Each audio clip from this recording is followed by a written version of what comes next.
Right, you asked for it. Although I'm not expecting many people to watch this, here is my video on the Matrix Airfare Search product from ITA Software. This builds upon the sequence I included in my videos here and also linked in the description below about how to find and book a tier point run. This video will hopefully stand alone as a guide to that software, but I'd certainly check out that earlier video for some additional insight. Quite a few of you have asked for this, so here it is. Stick around, please. Hi, I'm Matt. Over the last 25 years, I've travelled a lot. I've lived in 5 countries on 4 continents. I've flown over 1.3 million miles. I've visited over 100 countries, every American state, but I'm nowhere near done. So subscribe, and perhaps you'll pick up some hacks, hints and tips to make your next trip better. So, this is a great website, even if no one really knows what to call it. Is it ITA? Is it Matrix ITA? Is it ITA Matrix? I'm going to stick with The Matrix because it sounds more rock and roll. It's now owned by Google and it is the engine behind their excellent Google Flights product. I won't cover that in any detail here because it was in those tier point run videos, so check those out if you're interested in that site. Indeed, check them out if you have no idea what a tier point run is. It was tricky to know how to structure this video. I could have just recorded myself hacking my way through the software, but it is a computer system, so you do need to be fairly precise and methodical in working your way through it, so that's the approach I'm going to take with this video. I'm going to move fairly quickly to avoid this becoming a stupidly long video, but remember you can pause it to see any input screens or result screens, or indeed you could watch it a second time, or a third. I'll split the video into 3 sections. The first will cover the core functionality, at the end of which you should be able to get detailed answers to basic questions. Then I'll talk about the more advanced options, which are extensive and powerful. Finally, the big drawback of Matrix is that you can't actually book anything directly through it, so the final part of this video will show you how to book something that you did find on Matrix. Matrix was set up by computer scientists from MIT and was bought by Google in 2010 to run their Google Flights product. Matrix draws fare and availability data from multiple airline sources and presents it to its users through this website. I believe it is also the system behind a number of well-known booking engines. Google chooses to leave the site available to the public, even though it's not deriving any revenue from doing so, which is very nice of them. They do still have to bear its costs though, so they have scaled back functionality a wee bit over the years. When I first used it, you were able to originate a search from multiple countries, but that functionality was removed a couple of years back. You can still check destinations across multiple countries, but you'd have to run multiple searches to find a fare if, for example, you lived midway between Brussels and Amsterdam airports and could fly out of either. Right, enough about what it doesn't do. What does it do? The landing screen is pretty simple and shouldn't be too intimidating. The system assumes familiarity with airport and airline codes, but I just have a Google tab open if I can't remember them. I can never remember Canadian airport codes because they're all so weird. There are 3 tabs, one way and return being very similar, plus a multi-trip option. This allows up to 6 legs and allows some very powerful optimization, although it probably won't be enough to support the planning of a complicated round-the-world itinerary, to refer you back to last week's video. The mechanics of all 3 tabs are the same.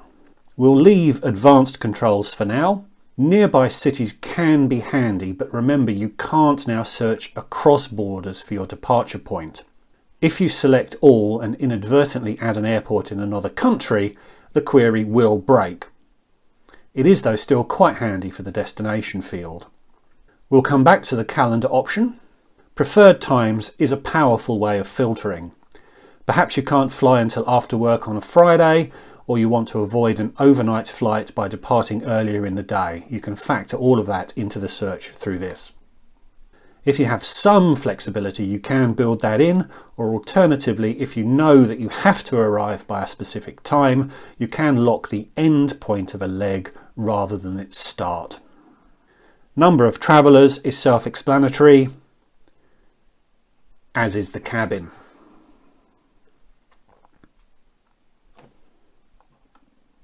These two are trickier to explain. Stops allows you to limit results based on stops. So far, so straightforward. That's always been enough for me, and I've never used the extra stops control. But for completeness, extra stops allows you to filter results depending on how many stops are required between your chosen cities. Counterintuitively, the stops option must be set to no limit. So, if there are direct flights between your chosen cities and you set extra stops to 1, it will show you direct and one-stop options. If there are only one-stoppers available between your chosen cities, setting extra stops to 1 will show you those plus all 2-stop options. Really not sure how useful that is, and as I say, I've never used it, but there you go. That's an example of how you have to think a little bit like a computer to master this software. That might put some of you off, but it really shouldn't. A logical mind is all that you need. And I'll stress again that this is a resource that Google doesn't monetize, so I don't think we can get too upset if it's a little bit lacking in user friendliness. Right, allow airport changes as you'd expect, into Gatwick and out of Heathrow, into Newark and out of JFK, that sort of thing. Flights with available seats is also straightforward. It is irritating to create an itinerary that you can't book because there's no availability. The ability to show unavailable seats though is still available. You might want to see what fares were available in case they open up again later. 2 more. Currency is also straightforward. If you look for Oslo to Singapore flights and don't ask for results in a currency that you recognise, you might not know off the top of your head that there are 10.9735 Norwegian kroner to the pound. And finally, sales city. Again, this merits a video of its own, but the same ticket can be priced differently in different countries, and your home country may not be the cheapest. You can potentially find cheaper prices by looking to buy it from another city. That might not be straightforward to actually do though, and savings may not be huge, but the functionality is there, even if I always stick with the default option. So that's the basic functionality, and once you've entered your basic criteria, click search and you'll get something like this. It's really good. Hovering, then clicking on any of the detail drop-downs will tell you more about the flights. Clicking on the price button will show you more details, including a price breakdown. You might be shocked to see how little of your fare actually seems to go to the airline, but they are also generating revenue from the carrier surcharges, so don't feel too sorry for them when you see those numbers. Clicking on the rules link will bring up the fare rules. Quite painful, and I talked about them in my tier point run videos, so I won't bore you with any more detail here. So back to the flights list, and there are lots of options for sorting or reordering the data, all of which are available as filter options back on the search page, which we'll move back to shortly. Finally, on the results page are 2 handy options for helping you choose flights. Individual flights will cycle through the legs, allowing you to finesse your choices. The time bars option allows you to visualize the alternatives. This will also cycle you through the flight legs. I quite like this way of looking at options.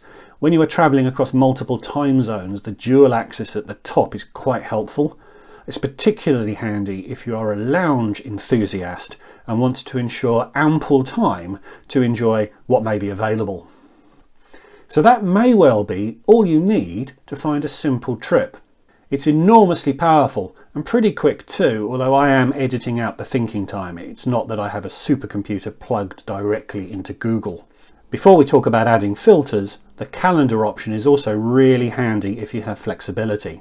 Simply pick a date at the start of any time window you might have for travel and select how many nights you want to go for.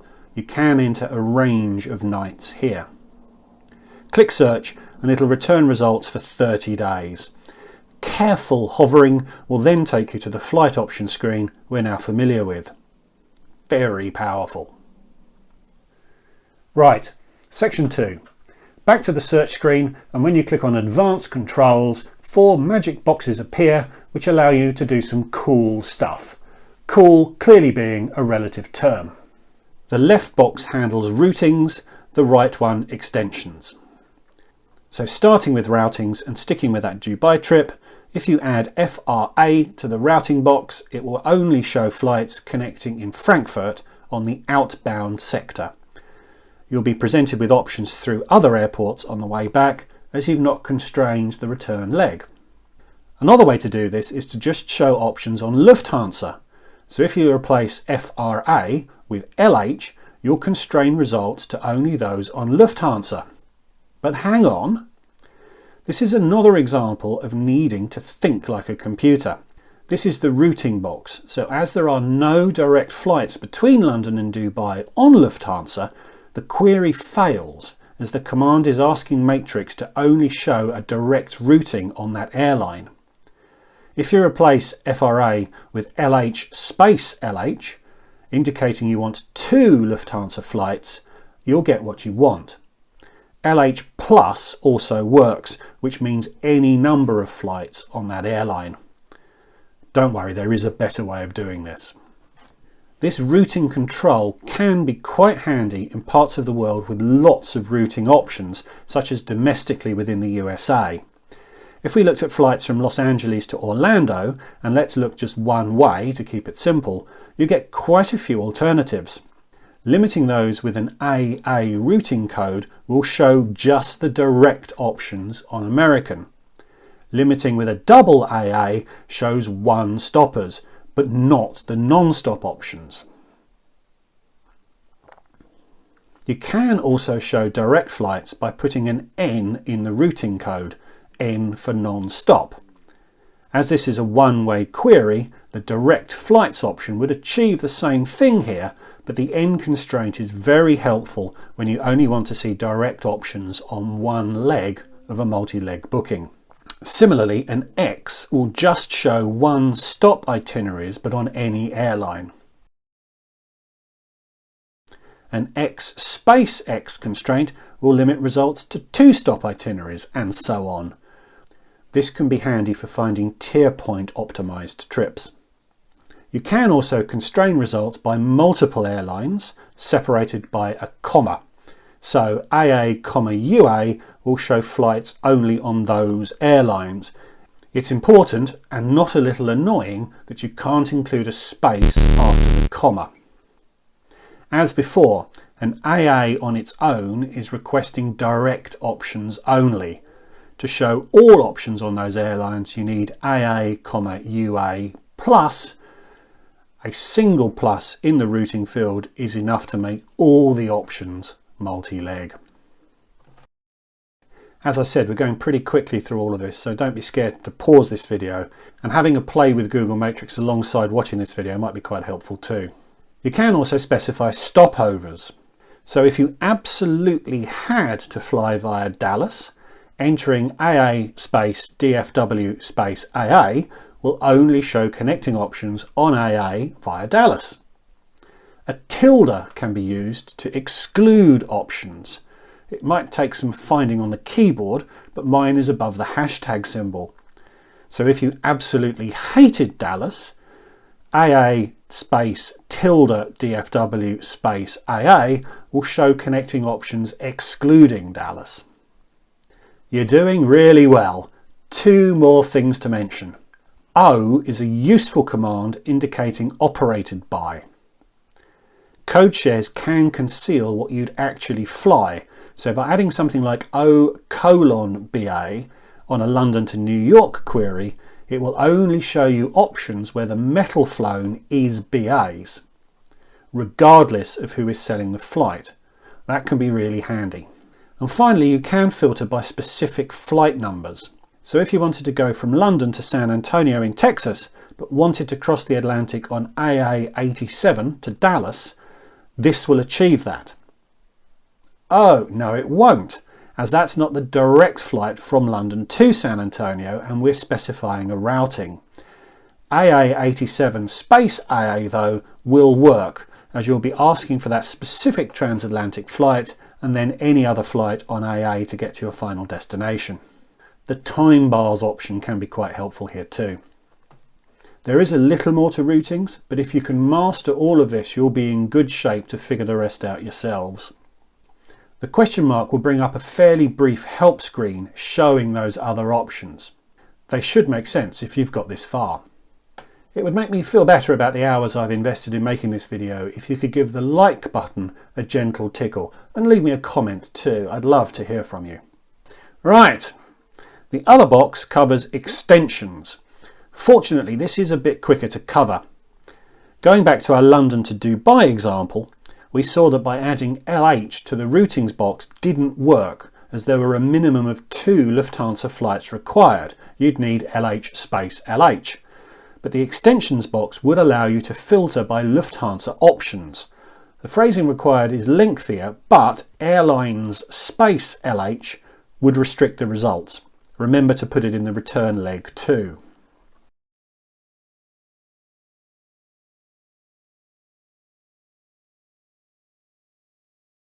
Airlines LH space LX would restrict to Lufthansa or Swissair. LX is another one of those airport codes I can never remember, but you can always use Google to look it up. Another handy option here is Alliance Oneworld, Alliance SkyTeam or Alliance Star Alliance. The hyphen is critical. Additional extensions can be added, separated by a semicolon. If you really liked the Frankfurt Lounge, you can add a MinConnect 3:00, which will only show options with a minimum of 3 hours connection time. You might also want a max connect of say 5:00 to limit overnight connections. Voila!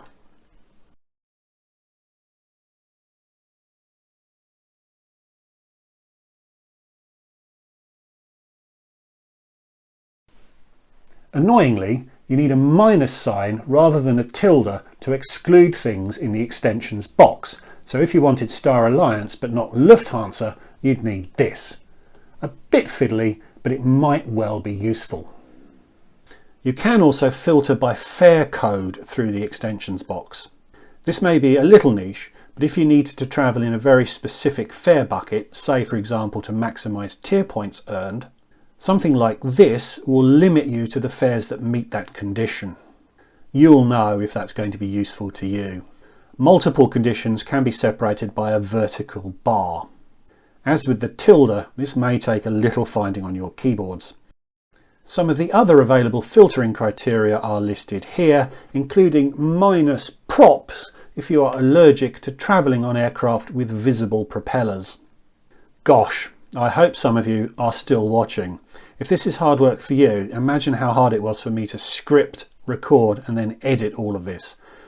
But we are in the home stretch and it's time to look at how to book something that you found. There are 3 ways to book, all of which start from this screen. The first is to email it to a travel agent and get them to match the price and ticket the booking. The second is to call the airline, talk them through it and get them to match the routing, and you should get the same fare quoted back at you. You may need to refer to this small print to achieve that. One of my favourite acronyms in all of this is HUACA. If you call and find somebody isn't really understanding what you're asking them to do, then by all means, politely, hang up and call again in the hope of getting someone more amenable. The last booking option is the cleverest, which is bookwithmatrix.com. If you Control A to select the entire page, you then Control C to copy it, and then Control V to paste the entire page into the receiving box of the Book with Matrix site, it will decode what you've found and force it into all of the online booking engines it can find. They'll probably be US based, which can make it tricky for people without US credit cards, but it is very clever. It does work. I usually just call the airline though. So there you go, Matrix ITA for beginners, experts and everyone in between. I hope that was useful, and with a little perseverance it will be a very valuable tool in your travel planning arsenal. The syntax can be very irritating, but with a bit of perseverance you'll get there. I use this tool to support the planning of my tier point run as I showed in this video, so it might be worth watching that as a complement to what I've shown in this video. So thanks for watching. Like, comment, subscribe, you know the drill, and I'll see you all again in the next one. Goodbye.